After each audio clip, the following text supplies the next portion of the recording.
ನಮಸ್ಕಾರ ವೀಕ್ಷಕರೇ, ಎಲ್ಲರೂ ಹೇಗಿದ್ದೀರಾ? ನಾನು Sanvi Sachin. Welcome back to our channel.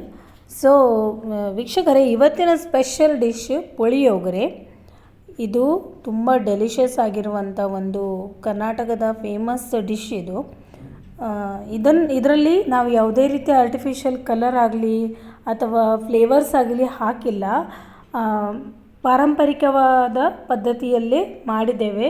So ವಿಡಿಯೋನ ಈಗ ಸ್ಟಾರ್ಟ್ ಮಾಡೋಣ ಬನ್ನಿ. ವಿಡಿಯೋನ ಪೂರ್ತಿಯಾಗಿ ನೋಡಿ, ನೀವು ಕೂಡ ಒಮ್ಮೆ ಇದನ್ನು ಟ್ರೈ ಮಾಡಿ, ತುಂಬ ಚೆನ್ನಾಗಿ ಬರ್ತದೆ.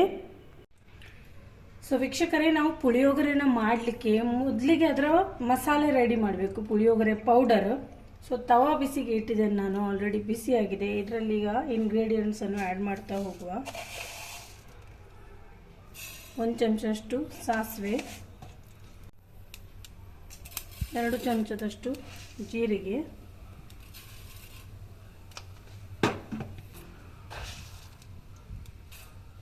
4 ಚಮಚದಷ್ಟು ನಾನು ಕೊತ್ತಂಬರಿ ಬೀಜ ಸೇರಿಸ್ತಾ ಇದ್ದೇನೆ.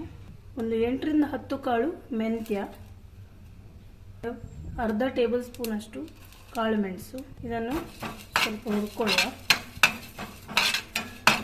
ಎಣ್ಣೆ ಹಾಕಿ ಸಹ ಮಾಡ್ಬೋದು, ಎಣ್ಣೆ ಇಲ್ಲದ ಹಾಗೆ ಡ್ರೈ ಫ್ರೈ ಕೂಡ ಮಾಡ್ಬೋದು. ಈಗ ಇದಕ್ಕೆ ಚೂರು ಕಡಲೆಬೇಳೆ, ಒಂಚೂರು ಉದ್ದಿನಬೇಳೆ, ಕರಿಬೇವಿನ ಎಲೆಗಳು. ಇದು ಒಳ್ಳೆ ಪರಿಮಳ ಕೊಡ್ತದೆ ನಮ್ಮ ಮಸಾಲಕ್ಕೆ. ಸ್ವಲ್ಪ ಹುರ್ಕೊಳ್ಳುವ. ಕೊನೆಯಲ್ಲಿ ಒಂದು ಮುಷ್ಟಿ ಅಂದರೆ ಒಂದು 7-8 ನಾನು ಬೆಳಗ್ಗೆ ಮೆಣಸಿನ್ಕಾಯಿ ತೊಗೊಂಡಿದ್ದೇನೆ, ಇದು ಹಾಕ್ತಾ ಇದ್ದೇನೆ. ನೀವು ಖಾರ ಇನ್ನೂ ಬೇಕಂತಿದ್ರೆ ಗುಂಟೂರು ಮೆಣಸಿನ್ಕಾಯಿನೂ ಆ್ಯಡ್ ಮಾಡಿ. ಈಗ ಗ್ಯಾಸ್ ಆಫ್ ಮಾಡುವ. ಇದು ಚೆಂದ ಫ್ರೈ ಆಯಿತು. ಚಿಟಿಕೆ ಅರಿಶಿನ ಸೇರಿಸ್ತಾ ಇದ್ದೇನೆ. ಕೊನೆಯದಾಗಿ ಚಿಟಿಕೆ ಹಿಂಗನ್ನು ಸೇರಿಸ್ತಾ ಇದ್ದೇನೆ. ಇದು ಬೇಕಂದರೆ ಸೇರಿಸಿ, ಇಲ್ಲಂತಿದ್ರೆ ಆಪ್ಷನಲ್. ಇದು ಹಾಕಿದರೆ ಫ್ಲೇವರ್ ಚೆಂದ ಬರ್ತದೆ ಅಷ್ಟೇ. ಈಗ ಇದು ತಣ್ಣಗಾಗಲಿಕ್ಕೆ ಬಿಡುವ. ಒಂದು 10 ನಿಮಿಷ ಬಿಟ್ಟು ಆಮೇಲೆ ನಾವು ಪೌಡ್ರ್ ಮಾಡಿಕೊಳ್ಳುವ. ಪುಳಿಯೋಗರೆದ್ದು ಗೊಜ್ಜು ರೆಡಿ ಮಾಡಲಿಕ್ಕೆ ಹುಣಸೆ ಹುಳಿ ಬೇಕು. ಪುಳಿ ಅಂದರೆ ಹುಣಸೆ ಹುಳಿ. ಸೊ ಇದನ್ನು ನಾನು ಒಂದು 7-8 ಗಂಟೆ ಮುಂಚೆನೇ ನೆನೆ ಹಾಕಿಟ್ಟಿದ್ದೆ. ಅದು ಕರೆಕ್ಟ್ ಕನ್ಸಿಸ್ಟೆನ್ಸಿ ಮತ್ತು ಟೇಸ್ಟ್ ಬರಬೇಕಂದ್ರೆ ಇದನ್ನು 8 ಗಂಟೆ, ಕನಿಷ್ಠ ಅಂದರೆ 8 ಗಂಟೆ ನೆನೆ ಹಾಕಬೇಕು. ಸೊ ಇದನ್ನೀಗ ಕಿವುಚಿ ನಾವು ಇದರ ರಸ ತೆಗೆಯುವ. ಇದೆಲ್ಲ ಕಸ ಕಾಣ್ತದಲ್ಲ, ಇದೆಲ್ಲ ಹಾಕಲಿಕ್ಕಿಲ್ಲ, ಬರೀ ಅದರ ಪ್ಯೂರಿ ಅಷ್ಟೇ ಹಾಕಬೇಕು ನಾವು.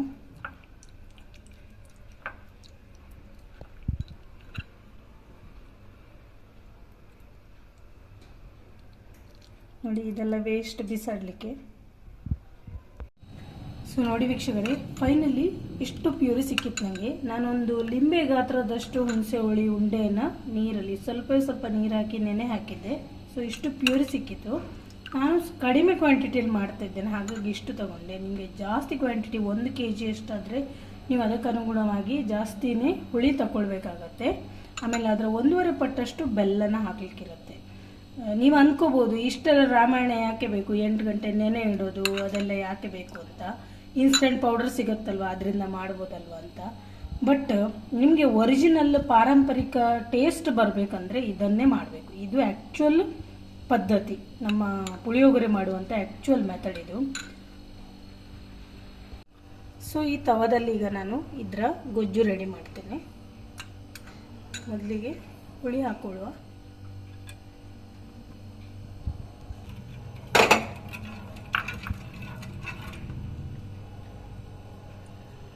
ಆಮೇಲೆ ಬೆಲ್ಲ, ಪುಡಿ ಬೆಲ್ಲ ಹಾಕ್ತಾ ಇದ್ದೇನೆ. ಇದಕ್ಕೆ ಚಿಟಿಕೆಯಷ್ಟು ಉಪ್ಪು. ಇದೀಗ ಒಳ್ಳೆ ಲೇಹದಷ್ಟು ಗಟ್ಟಿ ಆಗಬೇಕು, ಸ್ವಲ್ಪ ಥಿಕ್ನೆಸ್ ಬರಬೇಕು ಇದಕ್ಕೆ. ಅಲ್ಲಿವರೆಗೂ ನಾವು ಇದನ್ನು ಇದು ತಿರುಗಿಸ್ತಾ ಇರಬೇಕು. ಸೊ ಇದೀಗ ಥಿಕ್ ಆಗಲಿ. ಇದು ಹೀಗೆ ನಾವು ತಿರುಗಿಸ್ತಾ ಇರಬೇಕು. ಇದು ಒಳ್ಳೆ ಲೇಹದ ಥರ ಅಥವಾ ಗುಲ್ಕಂದ್ ಹೇಗಿರುತ್ತೆ ನೋಡಿ, ಹೀಗೆ ಎತ್ತಿ ಹಾಕಿದಾಗ ಅದು ಬೀಳಬಾರ್ದು, ಅಷ್ಟು ಗಟ್ಟಿ ಬರಬೇಕದು. ಆವಾಗಲೇ ಪರ್ಫೆಕ್ಟಾಗಿ ಆಗಿದೆ ಅಂತ ಅರ್ಥ. ಇನ್ನೂ ಕೂಡ ಆಗಲಿಕ್ಕಿದೆ. ಮೇಲುಕೋಟೆಯಲ್ಲಿರುವಂಥ ಚಲುವನಾರಾಯಣ ಸ್ವಾಮಿ ದೇವಸ್ಥಾನದಲ್ಲಿ ಪುಳಿಯೋಗರೆಯನ್ನೇ ಪ್ರಸಾದ ರೂಪದಲ್ಲಿ ಕೊಡ್ತಾರೆ. ಅದನ್ನು ಪುಳಿಯೋಗರೆಯ ತವರೂರು ಅಂತಲೇ ಹೇಳ್ಬೋದು. ಸೊ ಅಲ್ಲಿ ಯಾವುದೇ ಹೋಟೆಲ್ಗೆ ಹೋದರೂ ಸಹ ಇದೇ ಮೇನ್ ಡಿಶ್. ಸೊ ಅಲ್ಲಿ ಇದೇ ಥರ ಪ್ರಸಾದವನ್ನು ತಯಾರು ಮಾಡ್ತಾರೆ ಅಂತ ಹೇಳ್ತಾರೆ. ಸೊ ನಾನು ಕೂಡ ಅದೇ ರೀತಿಯಲ್ಲಿ ಸಾಂಪ್ರದಾಯಿಕವಾದ ರೀತಿಯಲ್ಲಿ ಮಾಡಲಿಕ್ಕೆ ಟ್ರೈ ಮಾಡಿದ್ದೇನೆ. ಎಲ್ಲಿಯಾದರೂ ಮಿಸ್ಟೇಕ್ ಆಗಿದ್ದರೆ ಕ್ಷಮಿಸಿ. ನೋಡಿ, ಈಗ ಥಿಕ್ನೆಸ್ ಬರ್ತಾ ಇದೆ ನಂದು. ಈಗ ನಾನು ಗ್ಯಾಸ್ ಆಫ್ ಮಾಡ್ತೇನೆ, ಅದು ಅಲ್ಲೇ ಗಟ್ಟಿ ಆಗುತ್ತೆ. ನೋಡಿ, ಥಿಕ್ನೆಸ್ ಬಂದಿದೆ. ಇನ್ನೊಂಚೂರು ಅಲ್ಲೇ ಗಟ್ಟಿ ಆಗುತ್ತೆ ಅದು ಬಿಸಿಗೆ. ನಾವು ಇನ್ನೂ ಗ್ಯಾಸ್ ಆನ್ ಇಟ್ಟರೆ ಅದು ಫುಲ್ಲಾಗಿ ಕರಟಿ ಹೋಗೋ ಚಾನ್ಸ್ ಇದೆ. ಸೊ ಈಗ ನಾನು ಗ್ಯಾಸ್ ಆಫ್ ಮಾಡಿ ಬಿಟ್ಟಿದ್ದೇನೆ, ಸ್ವಲ್ಪ ತಣ್ಣಗಾಗಲಿ ಇದು. ಸೊ ನೋಡಿ ವೀಕ್ಷಕರೇ, ಮಸಾಲೆ ರುಬ್ಬಿ ಅಂದರೆ ಪೌಡರ್ ಮಾಡಿ ರೆಡಿಯಾಗಿದೆ. ಇದು ಪುಳಿಯೋಗರೆದು ಪೇಸ್ಟ್ ಕೂಡ ರೆಡಿಯಾಗಿದೆ. ಇದೆರಡನ್ನೂ ಕೂಡ ನಾವು ಒಂದು ಗಾಜಿನ ಬಾಟ್ಲಲ್ಲಿ ಹಾಕಿಟ್ಟು 6 ರಿಂದ 1 ವರ್ಷದವರೆಗೆ ಸ್ಟೋರ್ ಮಾಡ್ಬೋದು. 6 ತಿಂಗಳವರೆಗೆ ಮಿನಿಮಮ್ ಮಾಡ್ಬೋದು. ಯಾಕಂದರೆ ಜಾಸ್ತಿ ಸ್ಟೋರೇಜ್ ಮಾಡಿ ಯೂಸ್ ಮಾಡೋದು ಒಳ್ಳೆಯದಲ್ಲ. ಫ್ರೆಶ್ ಆಗಿಬೇಕಂದ್ರೆ ತಿಂಗಳಿಗೊಮ್ಮೆ ಇದನ್ನು ಮಾಡಿಟ್ಟು ನಾವು ಇನ್ಸ್ಟಂಟಾಗಿ ಪುಳಿಯೋಗರೆನ ಅನ್ನ ರೆಡಿ ಮಾಡಿಟ್ಟು ಇನ್ಸ್ಟಂಟ್ ಪುಳಿಯೋಗರೆನ ಮಾಡಿಕೊಡ್ಬೋದು. ಸೊ ಇದನ್ನು ಸ್ಟೋರ್ ಮಾಡಲಿಕ್ಕೆ ಆಗ್ತದೆ, ಏನು ಕೆಡೋದಿಲ್ಲ. ಇದು ನೋಡಿ ಎಷ್ಟು ಗಟ್ಟಿಯಾಗಿದೆ ನೋಡಿ ಇದು.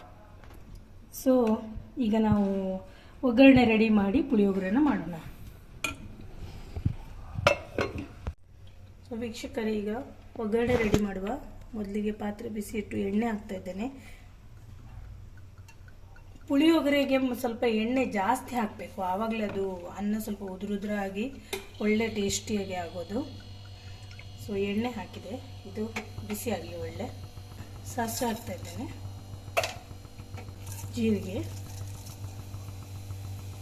ಶೇಂಗಾ ಬೀಜನ ಹಾಕೊಳ್ತಾ ಇದ್ದೇನೆ. ಸ್ವಲ್ಪ ಇದನ್ನು ಹುರಿಯುವ. ಈಗ 1-2 ಬ್ಯಾಡಗಿ ಮೆಣಸಿನ್ಕಾಯಿನ ಈ ರೀತಿ ಕಟ್ ಮಾಡಿ ಹಾಕುವ. ಇದು ಆಪ್ಷನಲ್, ಯಾಕಂದರೆ ಖಾರದ ಪುಡಿ ಆಲ್ರೆಡಿ ರೆಡಿ ಮಾಡಿ ಇಟ್ಟಿದ್ದಾರಲ್ಲ. ಗೋಡಂಬಿ, ಕರಿಬೇವಿನ ಎಲೆ, ಒಣ ಕೊಬ್ಬರಿ ತುರಿಯನ್ನು ಮಾಡಿ ಇಟ್ಕೊಂಡಿದ್ದೇನೆ, ಇದನ್ನು ಹಾಕಬೇಕು. ಇದು ಎಷ್ಟು ಬೇಕು ಫ್ಲೇವರ್ಗೆ ಹಾಕ್ಬೋದು, ಚೆನ್ನಾಗಿರ್ತದೆ ರುಚಿಗೆ. ಅರಿಶಿನ ಹಾಕುವ, ಎಲ್ಲ ಮಿಕ್ಸ್ ಮಾಡುವ. ಒಗ್ಗರಣೆಯನ್ನು ನಾವು ಸ್ಟೋರ್ ಮಾಡಿಟ್ಟು ಮಾಡಲಿಕ್ಕಾಗೋದಿಲ್ಲ. ಇದು ನಾವು ಯಾವಾಗ ಪುಳಿಯೋಗರೆ ಅನ್ನ ಮಾಡ್ತೀವೋ ಆವಾಗಲೇ ಮಾಡಿ ರೆಡಿಯಾಗಿ ಯೂಸ್ ಮಾಡಬೇಕಷ್ಟೇ. ಇದನ್ನು ಇಟ್ಟರೆ ಕೆಟ್ಟೋಗುತ್ತೆ. ಸೊ ಈಗ ನಮ್ಮ ಒಗ್ಗರಣೆ ರೆಡಿ ಆಯಿತು, ಗ್ಯಾಸ್ ಆಫ್ ಮಾಡುವ. ಸೊ ನೋಡಿ ವೀಕ್ಷಕರೇ, ಫೈನಲ್ ಆಗಿ ಎಲ್ಲ ರೆಡಿಯಾಗಿದೆ. ಇಲ್ಲಿ ನೋಡಿ, ಪುಳಿಯೋಗರೆ ಮಸಾಲೆನ ನಾನು ಒಂದು ಗ್ಲಾಸ್ ಬಾಟಲ್ಗೆ ಹಾಕಿಟ್ಟೆ, ಸ್ವಲ್ಪವೇ ರೆಡಿ ಆಯ್ತು ಈಗ. ಆಮೇಲೆ ಲೇಹ, ಇದು ಗೊಜ್ಜು ರೆಡಿ ಇದೆ, ಲೇಹದ ರೀತಿಯಲ್ಲಿ ರೆಡಿಯಾಗಿದೆ. ಆಮೇಲೆ ಇದು ಒಗ್ಗರಣೆ, ಇಲ್ಲಿ ಅನ್ನ ರೆಡಿ ಮಾಡಿಟ್ಟಿದ್ದೇನೆ. ಸೊ ಈಗ ನಾವು ಮಿಕ್ಸಿಂಗ್ ಮಾಡುವ. ಮೊದಲಿಗೆ ಎಷ್ಟು ಅನ್ನ ನಾವು ಪುಳಿಯೋಗರೆ ಮಿಕ್ಸ್ ಮಾಡಬೇಕು ಅಷ್ಟನ್ನು ಹಾಕೊಳ್ಳುವ. ಈಗ ಗೊಜ್ಜು ಹಾಕೊಳ್ಳುವ, ಎಷ್ಟು ಬೇಕು ಅಷ್ಟು ಹಾಕೊಳ್ಳುವ. ನೋಡಿ ಎಷ್ಟು ಸಾಕು ಅನಿಸ್ತಾ ಉಂಟು. ಆಮೇಲೆ ಬೇಕಿದ್ರೆ ನಾವು ಮೇಲಿಂದ ಪುನಃ ಆ್ಯಡ್ ಮಾಡ್ಬೋದು, ಏನು ತೊಂದರೆ ಇಲ್ಲ. ಇದನ್ನು ಕೈಯಿಂದನೇ ಮಿಕ್ಸ್ ಮಾಡಬೇಕು. ಮೊದಲಿಗೆ ನಾವು ಗೊಜ್ಜಿನ ಜೊತೆ ಅನ್ನನ ಮಿಕ್ಸ್ ಮಾಡಿಕೊಡುವ. ನಿಧಾನವಾಗಿ ಈ ರೀತಿ ಮಾಡ್ಕೋಬೇಕು.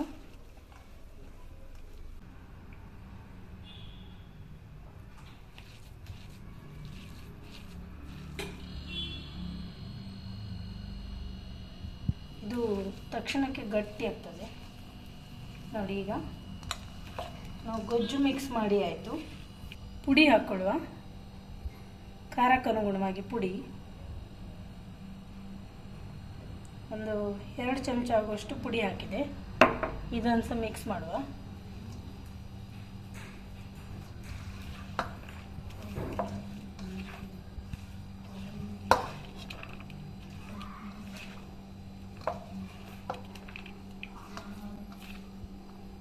ಅನ್ನ ಉದುರಾಗಿದ್ದಷ್ಟು ಒಳ್ಳೆಯದು, ಒಳ್ಳೆ ಘಮ ಪರಿಮಳ ಬರ್ತಾ ಉಂಟು.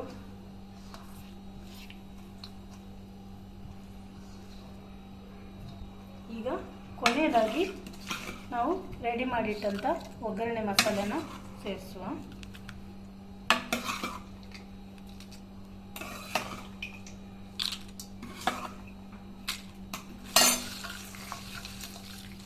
ಇದನ್ನು ಒಂದ್ಸತಿ ಮಿಕ್ಸ್ ಮಾಡಿದರೆ ಆಯಿತು. ಘಮ ಘಮ ಪರಿಮಳದ ರುಚಿಯಾಗಿರುವಂಥ ಪುಳಿಯೋಗರೆ ರೆಡಿ ಆಯಿತು. ಸೊ ನೋಡಿದ್ರಲ್ಲ ವೀಕ್ಷಕರೇ, ನಮ್ಮ ಪಾರಂಪರಿಕ ರುಚಿ ಪುಳಿಯೋಗರೆ ಮಾಡೋದು ಅಷ್ಟು ಸುಲಭ ಅಂತ ನಾನು ಹೇಳೋದಿಲ್ಲ.